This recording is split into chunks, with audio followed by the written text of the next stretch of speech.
YouTube channel पर sir. तो जो हमने अपनी सीरीज चलाई थी यूपी पीसीएस की जीएस पॉइंटर को लेकर, जो कि आपकी उत्तर प्रदेश लोक सेवा आयोग की ओर से जितने भी आपके सामान्य अध्ययन से संबंधित क्वेश्चंस हैं, इसमें इस जो वीडियो की जो हमने श्रृंखला आपकी स्टार्ट की है टॉपिक वाइज की, उसमें आपके 10,000 प्लस क्वेश्चन आंसर हैं आपके, जो कि आपके खंड शिक्षा अधिकारी, साथ ही आपके आरओ एआरओ है, और ये एई है, एसीएफ है, आरएफओ है, और जो प्री है, मेंस है, इन सभी में क्वेश्चन आपके पूछे गए हैं। तो एक तरीके से हम आपका कहें जो आपका पुलिस का एग्ज़ाम होने वाला है, साथ ही आरओ का एग्ज़ाम होने वाला है, उन सभी के लिए बहुत ज़्यादा इंपॉर्टेंट सीरीज़ हो जाएगी। तो हम इसकी इतिहास की सीरीज़ हमने स्टार्ट की है, जिसमें हम आपका प्राचीन भारत में आपके भारत की प्रागैतिहासिक संस्कृति हम कंप्लीट कर चुके हैं। सिंधु सभ्यता भी आपकी कंप्लीट हो गई है, ऋग्वैदिक उत्तर वैदिक भी कंप्लीट हो गया है, साथ ही आपका 6ठी शताब्दी पूर्वी जो था वो भी कंप्लीट हो गया है। धार्मिक आंदोलन भी कंप्लीट है, जिसमें आपके जैन धर्म, बौद्ध धर्म, साथ ही भागवत संप्रदाय भी कंप्लीट हो गया था। तो आज का जो हमारा टॉपिक रहेगा वो मौर्य साम्राज्य रहेगा।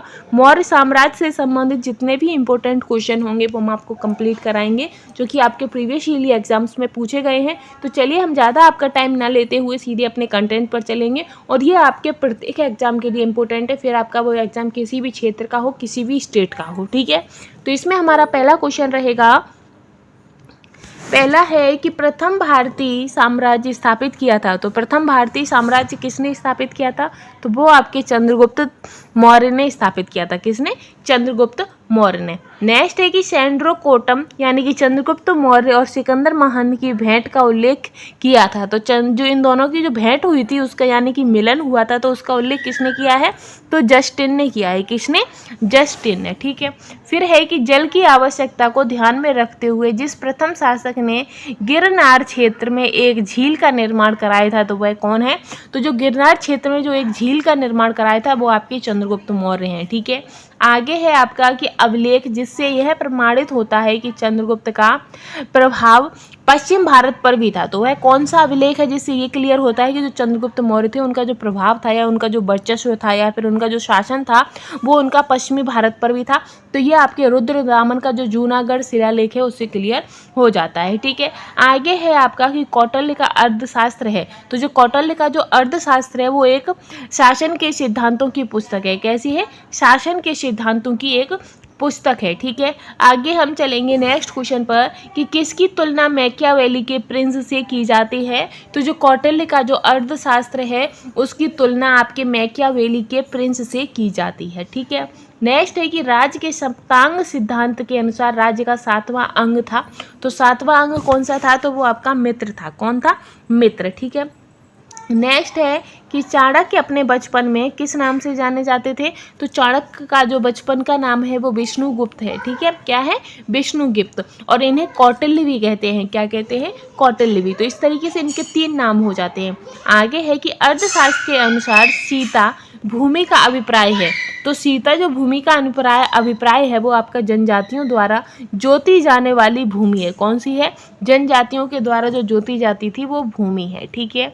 आगे आपका क्वेश्चन रहेगा कि चंद्रगुप्त मौर्य, अशोक, ये हैं जो शासकों जिन्होंने गिरनार क्षेत्र में जल संसाधन व्यवस्था की ओर ध्यान दिया था। तो गिरनार क्षेत्र में जो जल संसाधन की व्यवस्था की ओर जिसने ध्यान दिया था वो आपके चंद्रगुप्त मौर्य और अशोक थे। कौन थे?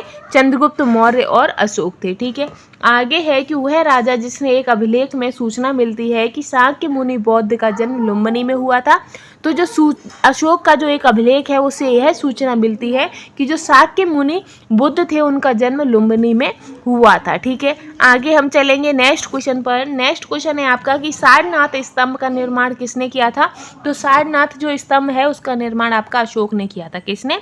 अशोक ने, ठीक है। आगे हम चलेंगे नेक्स्ट पर कि अशोक द्वारा स्थापित सबसे सुरक्षित स्तंभ कौन सा है? तो सबसे सुरक्षित स्तंभ आपका लोहरिया नंदगढ़ का जो अभिलेख है वो सबसे सुरक्षित है, ठीक है।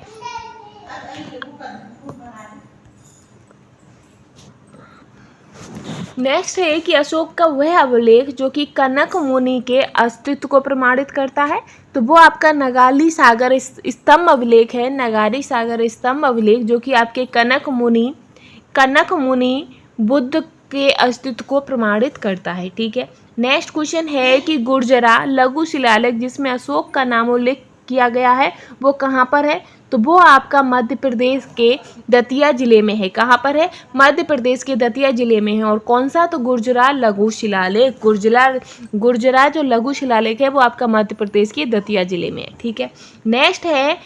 नेक्स्ट है कि अशोक के निम्नलिखित अभिलेखों में से पूर्ण रूपे धार्मिक असहिष्णुता के प्रति समर्पित अभिलेख कौन सा है? तो शिलालेख 12 जो है वो पूर्ण रूप से धार्मिक सहिष्णुता पर समर्पित है। ठीक है। नेक्स्ट है कि ब्राह्मी लिपि को सर्वप्रथम किसने पढ़ा था? तो ब्राह्मी लिपि को सबसे पहले आपके जेम्स प्रिंसेप ने पढ़ा था। किसने? जेम्स प्रिंसेप ने। ठीक। आगे है कि वह स्थान जहां प्राक अशोक ब्राह्मी लिपि का पता चला था, तो वो है आपका अनुराधापुर। कौन सा है? अनुराधापुर। नेक्स्ट है कि पत्थर पर प्राचीनतम शिलालेख किस भाषा में थे? तो पत्थर पर जो प्राचीनतम शिलालेख हैं वो आपकी प्राकृत भाषा में थे। किसमें थे? प्राकृतिक भाषा में। ठीक। आगे चलेंगे हम। नेक्स्ट क्वेश्चन है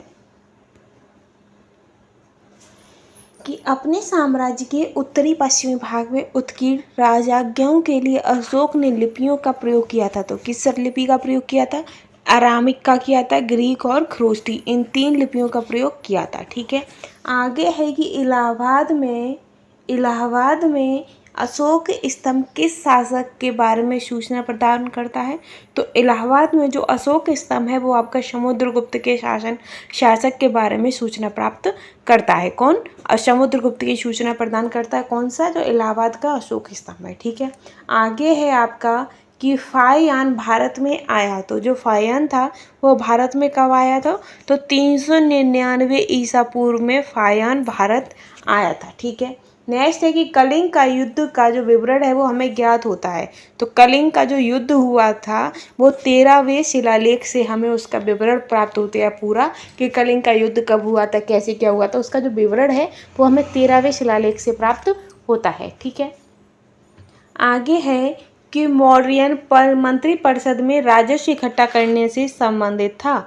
तो जो मौर्यन थे वो उसमें मंत्रिपरिषद में जो राजस्व इकट्ठा करते थे उन्हें हम समाहर्ता कहते थे। क्या कहते थे? समाहर्ता। ठीक है। आगे है आपका क्वेश्चन कि अशोक का समकालीन तुरमय कहाँ का राजा था? जो अशोक के समकालीन राजा थे तुरमय, वो कहाँ के थे? तो वो आपके मिस्र के थे। कहाँ के थे? मिस्र के। ठीक है। नेक्स्ट क्वेश्चन है कि मकदूनिया में अशोक का समकालीन राजा था, तो उसका नाम क्या है? तो उसका नाम था आपका एंटीगोन गोनटास। क्या? एंटीगोन गोनटास। ठीक है। एंटीगोन गोनटास। ये जो कहाँ के थे? तो ये आपके मकदूनिया के राजा थे जो कि अशोक के शासनकाल के समय पर थे। नेक्स्ट है कि टालमी फिलाडेल्फस जिसके साथ अशोक के राजनय संबंध थे, कहाँ का शासक था? तो ये आपका मिस्र का शासक था। ठीक है। फिर है कि एक इतिहासकार के अनुसार शिलालेखों में अशोक ने जिस धर्म का प्रतिपादन किया है वह धर्म कौन सा है? वह राजधर्म आपका फ्लीट था। क्या था? फ्लीट। ठीक है। आगे हम चलेंगे। नेक्स्ट क्वेश्चन रहेगा आपका कि आधुनिक देवनागरी लिपि का प्राचीनतम रूप है। तो आधुनिक जो देवनागरी है उसका प्राचीनतम रूप क्या है? तो वो हमारी ब्राह्मी है। क्या है? ब्राह्मी। ठीक है।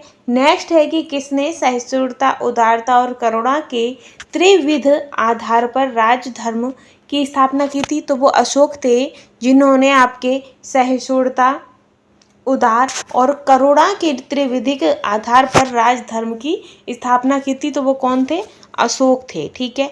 आगे है कि सांची का स्तूप बनवाया था। तो सांची का स्तूप भी आपका अशोक ने बनवाया था।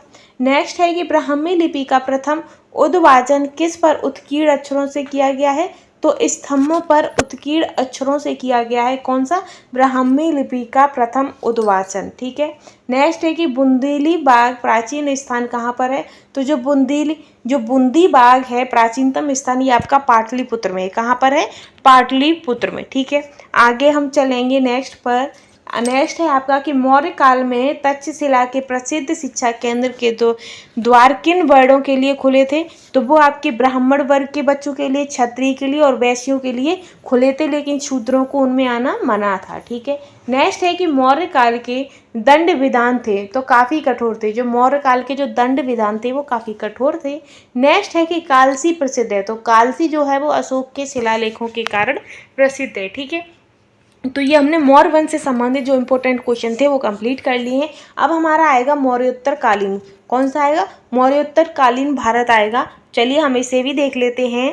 इसमें रहेगा आपका पहला क्वेश्चन कि अशोक के द्वितीय शिलालेख में उल्लेखित नहीं है। तो अशोक के जो द्वितीय शिलालेख है उसमें सातवाहनों के बारे में कोई भी उल्लेख नहीं दिया गया है। ठीक है, आगे है आपका कि खारवेल के विषय में जानकारी का स्रोत क्या है। तो जो खारवेल के विषय में जो जानकारी प्राप्त होती है वो हमें हाथी गुम्पा के अभिलेख से प्राप्त होती है। कहाँ से?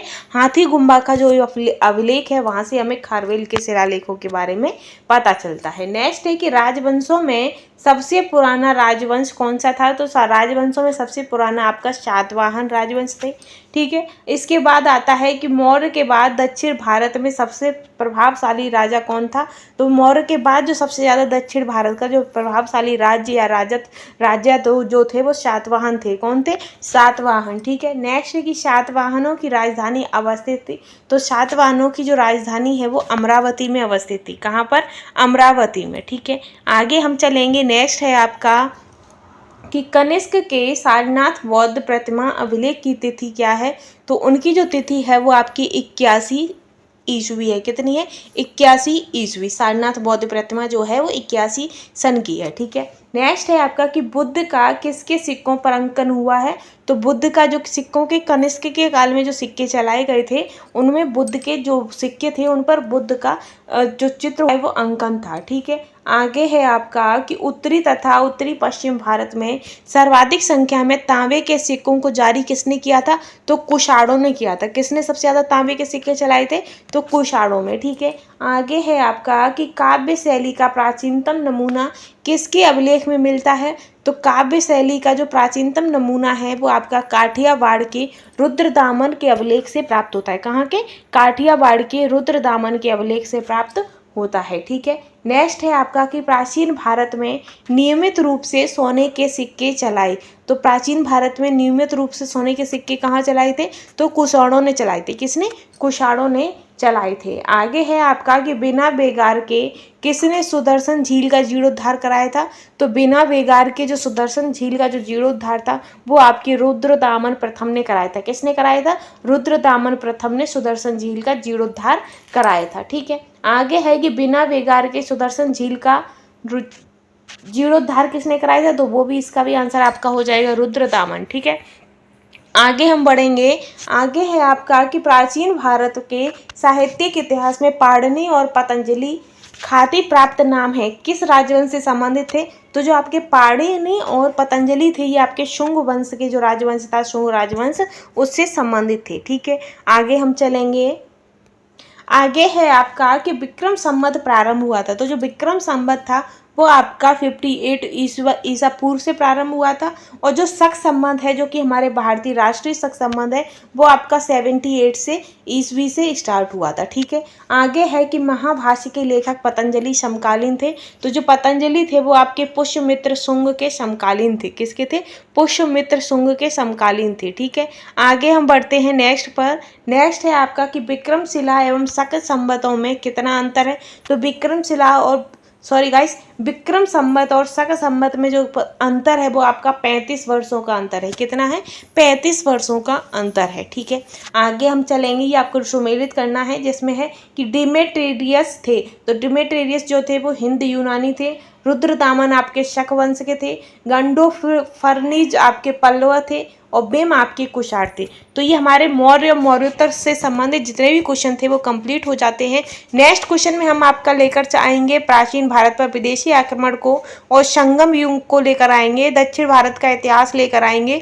तो इससे संबंधित जो भी आपके बीच मोस्ट इंपोर्टेंट क्वेश्चन होंगे वो कंप्लीट कर लेंगे। फिर उसके बाद गुप्त काल को लेकर आएंगे। और साथ ही अगर आपको हमारा ये कंटेंट पसंद आता है, वैसे ये जो कंटेंट मैं आपको करा रही हूँ वो आपका किसी भी लेवल का एग्जाम हो सभी के लिए बहुत ज़्यादा इंपॉर्टेंट है। इसीलिए इस वीडियो को बिल्कुल भी मिस ना करें। और अगर कंटेंट आपको अच्छा लगता है तो प्लीज़ चैनल को लाइक शेयर करना बिल्कुल भी ना भूलें। Thanks for watching.